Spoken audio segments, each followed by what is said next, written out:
Hi friends, welcome to our channel. இன்னைக்கு நம்ம zone பப்டி செய்ய போறோம். சோன் பப்டினாலே பெரியவங்கல இருந்து சின்னவங்க வரைக்கும் ரொம்ப பிடிக்கும். அது வீட்ல எப்படி செய்யலாம் தான் இந்த வீடியோல பார்க்க போறோம். அதுக்கு முன்னாடி வீடியோ பார்க்குற फ्रेंड्स அனைவரும் இதுவரைக்கும் நம்ம சேனலை சப்ஸ்கிரைப் பண்ணாதவங்க ப்ளீஸ் மறக்காம சப்ஸ்கிரைப் பண்ணுங்க. இப்போ எப்படி செய்யலாம்னு பார்க்கலாம். இப்போ ஒரு கடாய் ஹீட் பண்ணிக்கோங்க. இதுல 3/4 கப் நெய் சேர்த்துக்கோங்க. நெய் சேர்த்துட்டு நெய் நல்லா மெல்ட் ஆகணும். இது எல்லாமே ஒரே மெஷர்மென்ட் கப்பா எடுத்துக்கோங்க.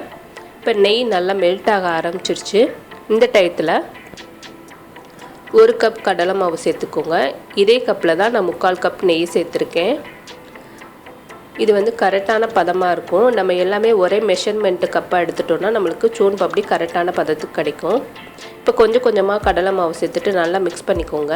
அந்த நெய்யில் நல்லா கலந்ததுக்கப்புறமா இது கூட அதே கப் அளவுக்கு 1/2 கப் மைதா மாவு சேர்த்துக்கோங்க. மைதா மாவு சேர்த்துட்டு நல்லா மிக்ஸ் பண்ணிக்கோங்க. இது நல்ல திக்கான பதத்துக்கு வரும். அப்புறம் கொஞ்சம் கொஞ்சமாக நெய் வந்து மெல்ட் ஆகி நம்மளுக்கு ஒரு திக்கான பேஸ்ட் பதத்துக்கு கிடைக்கும்.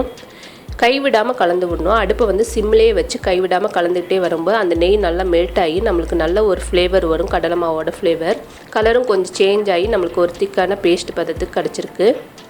இதை எடுத்து ஒரு தட்டில் மாற்றிக்கோங்க. தட்டில் மாற்றிட்டு நல்லா ஆற வச்சுக்கலாம். நல்லா பரப்பி விட்டு ஆற வச்சுக்கோங்க. அடுத்து நம்ம சிரப்பு செய்கிறதுக்கு கடாயில் 1/2 கப் அளவுக்கு தண்ணி சேர்த்துக்கோங்க.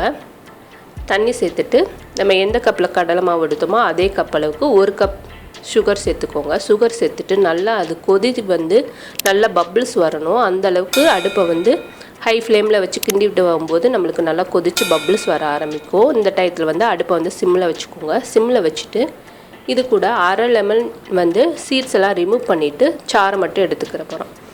சாறை மட்டும் எடுத்துகிட்டு இது கூட சேர்த்துக்கோங்க. சேர்த்துட்டு இது கூட ஒரு பிஞ்ச் அளவுக்கு சால்ட்டு சேர்த்துக்கோங்க. நம்ம எந்த அளவுக்கு போட்டோமோ அதே அளவுக்கு நீங்கள் போட்டிங்கன்னா கரெக்டான நம்மளுக்கு சோன் பப்டி ஷேப்பு கிடைக்கும்.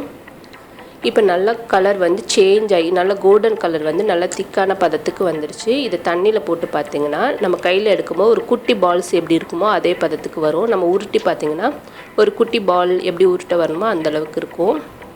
இந்த மாதிரி உருட்டினீங்கன்னா நம்மளுக்கு நல்ல ஒரு சின்ன ஷேப்பு கிடைக்கணும். இதுதான் பதம்.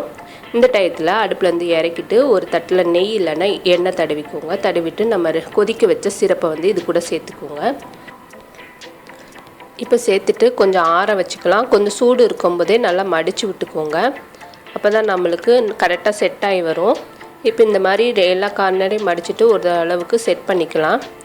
இப்போ நல்லா கொஞ்சம் சூடு கையில் வந்து பிடிக்க முடியாது அந்தளவுக்கு சூடு வந்து இருக்குது. இது இன்னும் கொஞ்சம் நேரம் ஆற வச்சுட்டு கொஞ்சம் எல்லாம் சூடாக இருக்கும்போது இந்த மாதிரி 2 கையை வச்சு நல்லா இந்த மாதிரி மடித்து விட்டு இழுத்து விடுங்க. ஒரு 4-5 தடவை இழுக்கும்போது நம்மளுக்கு இன்னும் கொஞ்சம் நீல ஷேப்பில் கிடைக்கும். இப்போ நல்லா கையை வச்சு உருட்டிட்டு நல்லா உருட்டிக்கோங்க. உருட்டிட்டு இன்னும் கொஞ்சம் நீல ஷேப் பண்ணிவிட்டு இந்த 2 கார்னரையும் நல்லா டைட்டாக ஒட்டிக்கோங்க. நல்லா டைட்டாக ஒட்டிக்கோங்க. நம்மளுக்கு வந்து கட் ஆகிடக்கூடாது. அதனால் கார்னரை வந்து டைட்டாக ஒட்டிட்டு இந்த மாதிரி மடித்து விட்டு ஒரு 4-5 டைம் வந்து இழுத்து விட்டுக்கிட்டே வரும்போது இன்னும் நம்மளுக்கு இழுத்து கொடுத்து வரும். இந்த மாதிரி மடித்து விட்டு ஒரு 4-5 டைம் இழுத்துக்கோங்க. நம்ம எந்த அளவுக்கு இழுக்கிறோமோ அந்தளவுக்கு நம்மளுக்கு லேயர்ஸ் வந்து நல்லா கிடைக்கும். இப்போ ரெடி பண்ண மாவு மேலே நம்ம இழுத்து விட்ட சிரப்பை வந்து ரெடி வச்சுட்டு நல்லா இந்த மாதிரி மாவு அப்பப்போ தடவி விட்டு இழுத்து விடுங்க. இந்த மாதிரி கொஞ்சம் கொஞ்சமாக தடவி விட்டு மடித்து விட்டு இழுக்கணும். முதல் தடவை நீளமாக இழுத்துட்டு அடுத்து இருக்கிற 2 கார்னரையும் நல்லா இழுத்துக்கிட்டே வாங்க. இந்த மாதிரி நல்லா சுற்றி விட்டு நல்லா எல்லா சைடும் ஈவனாக கடலை மாவு பரவுற மாதிரி தடவி விட்டுட்டு இழுத்துக்கிட்டே வரும்போது நம்மளுக்கு நல்லா கொஞ்சம் கொஞ்சமாக அந்த லேயர்ஸ் வந்து வரும். ஒரு 5-10 நிமிஷம் நம்ம கண்டிப்பாக இழுத்து ஆகணும். அப்போ தான் நம்மளுக்கு நல்ல லேயர்ஸ் வந்து கிடைக்கும். நம்ம எந்த அளவுக்கு இழுக்கிறோமோ அந்தளவுக்கு நம்மளுக்கு லேயர் வந்து கரெக்டாக கிடைக்கும். கொஞ்சம் டைட்டாக தான் இருக்கும். கொஞ்சம் ப்ரெஷ் பண்ணி இழுத்துக்கோங்க. இப்போ நல்லா இழுத்ததுக்கப்புறமா இதை வந்து 2 கட் பண்ணிக்கிற போகிறோம். இந்த மாதிரி சமமாக வச்சு கட் பண்ணிக்கோங்க.